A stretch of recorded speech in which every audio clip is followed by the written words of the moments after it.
Hello everyone, আমি Swarnank and welcome to the new episode of my channel. তো এখন আমি এই ভিডিওতে কথা বলবো হচ্ছে ম্যাদান সিনেমাটাকে নিয়ে, ভালো খারাপ সব কিছু দিক নিয়ে কথা হবে। তো এতদিন পরে আমি সিনেমাটা নিয়ে কথা বলছি কারণ হচ্ছে আমার আশেপাশে কোনো সিনেমা হলে এই সিনেমাটা আসেনি, তো এতদিনে এসেছে, দেখতে পেরেছি। তো ম্যাদান সিনেমাটা নিয়ে বহুদিন থেকে একটা বড় মানে ক্রেজ ছিল সিনেমাটার। আগের বছরও ছিল, কিন্তু তারপরে দুবার পোস্টপোন হওয়ার পর এই বছর যখন আসে ক্রেজটা অনেকটাই কমে গেছিলো। তবে এই সিনেমাটা যে একটা বায়োগ্রাফিক্যাল একটা ড্রামা হতে চলেছে, একটা স্পোর্টস ড্রামা হতে চলেছে, সেই হিসাবে অনেকটাই কিন্তু অনেকেই অপেক্ষা করছিল এই সিনেমাটার জন্য। এবং সিনেমাটা ডিরেক্ট করেছে হচ্ছে অমিত রবীন্দ্রনাথ শর্মা এবং বনি কাপুর প্রডিউস করেছে, সাথে আরও রয়েছে বেবিউ প্রজেক্টস, ফ্রেশল্যান্ড ফিল্মস, এরা প্রডিউস করেছে। এই সিনেমাটা বুধবারের দিনে রিলিজ পেয়েছিল, তবে সেটা বুধবারের দিন রিলিজ পেতে পেতে আবার পায়নি, কারণ সেদিন পেইড প্রিভিউ করে জাস্ট ডাইরেক্ট রিলিজ পেয়েছিল হচ্ছে ঈদের দিন। এবং প্রায় 3 ঘন্টার কাছাকাছি সিনেমাটা, 181 মিনিটের। এবং লিড রোল এখানে প্লে করেছে অজয় দেবগন, যিনি এখানে সৈয়দ আব্দুল রহিম এর ক্যারেক্টারটা প্লে করেছেন। একজন কোচ ছিলেন যিনি ফুটবলের, ভারতীয় ফুটবল ফেডারেশনের 1952 থেকে 1962 অবধি, মোটামুটি এই সময়টার মধ্যে। এবং আরও লিড রোলে রয়েছে প্রিয়ামণি, আমাদের রুদ্রনীল ঘোষ রয়েছে, আরিয়ান ভৌমিক রয়েছে, গজরাজ রাও রয়েছে, অভিলাষ থাপলিওয়াল রয়েছে একটা বড় সিনে, এবং আরও অনেক অভিনেতা অভিনেত্রী রয়েছেন। এবং ফুটবলের যে টিমটা রয়েছে সেখানে অনেক ভালো ভালো অ্যাক্টরদের দেখলাম, এবং তাদেরকে দেখে বোঝা যায় কি দারুণ রকম একটা কাস্টিং করা হয়েছে। তো এবার ডাইরেক্ট সিনেমার কথায় চলে আসি। তো সিনেমাটা অনেকটা বড়, দেখে যাদের জীবনে ধৈর্য নয়, যারা ঠিকমতো সিনেমা দেখে না, শুধুমাত্র ইন্টারেস্টিং রিয়াক্টর দেখতে পছন্দ করে, তাদের এই সিনেমাটা কিছু কিছু জায়গায় বোরিং লাগতে বাধ্য করবে। তবে যাদের ধৈর্য আছে, তারা এই ধরনের সিনেমা পছন্দ করে, তারা কিন্তু সিনেমাটা খুব সুন্দর করে আরাম করে দেখে যাবে। কিছু কিছু জায়গায় আমার মনে হয়েছে যে এখানে মনে হয় একটু ফাস্ট করা যেত, এখানে একটু ওমিট করা যেত। তবে ওভারঅল সিনেমাটার মধ্যে সেই জিনিসগুলো বেশ কিছু আমার কাছে ওভার পড়ে গেছে। সিনেমাটার মধ্যে প্রথমে বলবো সব থেকে মিউজিকটা, এআর রহমান এখানে যেভাবে পুরো সিনেমাটায় মিউজিক দিয়েছে, যেভাবে গানগুলোকে এখানে রাখা হয়েছে, যেভাবে গানগুলোকে কম্পোজ করেছে, যারা যারা এই গানে সুর দিয়েছে তারা জাস্ট দারুণ। গানগুলো একদম ঠিক ঠিক জায়গায় ঠিক ঠিকভাবে রাখা হয়েছে। অভিনয়ের কথায় যদি আসি, তাহলে অভিনয় প্রত্যেকে অসাধারণ।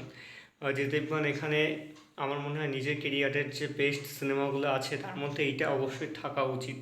সে এখানে দারুণ দারুণ পারফরমেন্স করেছে, তার ক্যারেক্টারকে যেভাবে তিনি এখানে পর্দায় ফুটিয়ে তুলেছেন একদম অসাধারণ, অতি দারুণ। রুদ্রনীল ঘোষ এখানে খুব খুব সুন্দর কাজ করেছেন। গজরাজ রাও জাস্ট দারুণ। স্ক্রিনে যখনই আসছিলেন অজয় দেবগনের সঙ্গে, যখন তার কনভারসেশন চলছিল, বিভিন্ন সময় তিনি যখন জাস্ট মানে মোটামুটি তাকে ভিলেনি বলা যায়, কাজগুলো করছিলেন জাস্ট দারুণ। তার ডায়লগ ডেলিভারি কিছু কিছু জায়গায় জাস্ট দেখার মতো ছিল। টেকনিক্যালি এই সিনেমাটা দারুণ, এবং এই সিনেমাটার এডিটিংও খুব সুন্দর হয়েছে, কালার গ্রেড দারুণ।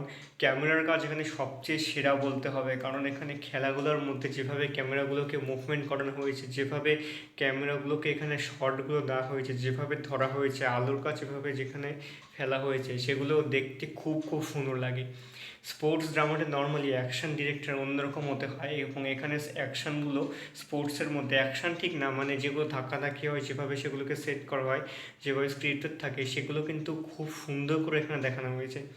এবং মানে যথেষ্টভাবে এখানে আমার মনে হয় ক্যামেরাটাকে যেভাবে এখানে মুভমেন্ট করানো হয়েছে প্রত্যেকটা ম্যাচগুলোকে যেভাবে এখানে সুন্দর করে দেখানো হয়েছে, মানে শুধুমাত্র যদি পুরো সিনেমাটা ছেড়ে কেউ যদি তো ম্যাচগুলো দেখে, সেগুলো মনে হবে আসল ম্যাচ। এগুলোকে এত সুন্দর করে ক্যামেরা ধরা হয়েছে এবং জাস্ট দুর্দান্ত।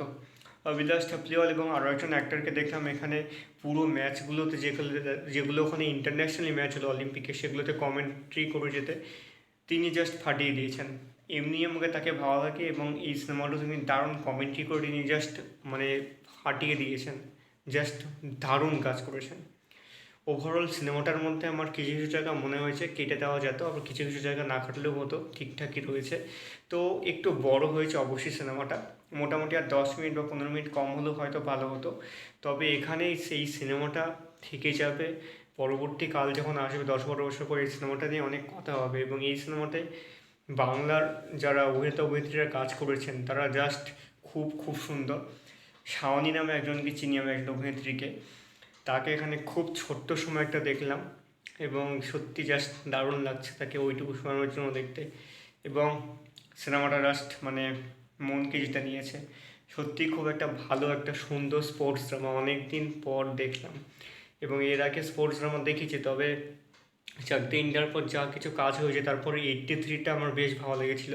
তবে এই কাজটা জাস্ট দারুণ। দেখা যাক এরপরে আর কি কাজ আসে, আমি তো খুব এক্সাইটেড দেখার জন্য। বাংলাতেও একটা কাজ আসছে দাবারু, দেখা যাক কেমন হয় পরবর্তী সিনেমাগুলো স্পোর্টস ড্রামার। তবে আমার ময়দান কিন্তু জাস্ট দারুণ লেগেছে। তোমরা যারা দেখেছো তাদের কেমন লেগেছে অবশ্যই কমেন্ট করে জানিও, মতামত জানিও। আর যারা দেখোনি অবশ্যই গিয়ে দেখো সিনেমা হলে। যদি না দেখতে পারো, অসুবিধা হয়, তাহলে অবশ্যই ওটিটিতে আসার পর দেখো, অ্যামাজন প্রাইমে আসবে কিছুদিন পরে।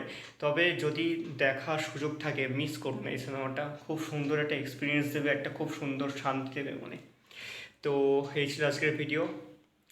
ও হ্যাঁ, সিনেমার শেষে 5 জন বেঁচে আছে এই মুহূর্তে, ওই সময় যারা খেলেছিলেন তাদের হচ্ছে একটা ছোট্ট সিন, মানে রিয়েলিটি সিন, যেগুলো রিয়েল তাদেরকে দেখানো হয়েছে, তারা একটা ছোটো ফটোশ্যুট করে একটা ভিডিও বানিয়ে সেটা জাস্ট মন ছুঁয়ে গেল ওই জিনিসটা শেষে দেখানোর জন্য। তো এই ছিল আজকের ভিডিও। ভালো লেগে থাকলে অবশ্যই লাইক সাবস্ক্রাইব করে দিও। আর সাবস্ক্রাইব করতে অবশ্যই ভুলো না, কমেন্ট করে জানিও তোমাদের কি মতামত। তো এই ছিল আজকের ভিডিও, আবার দেখা হবে পরের ভিডিওতে।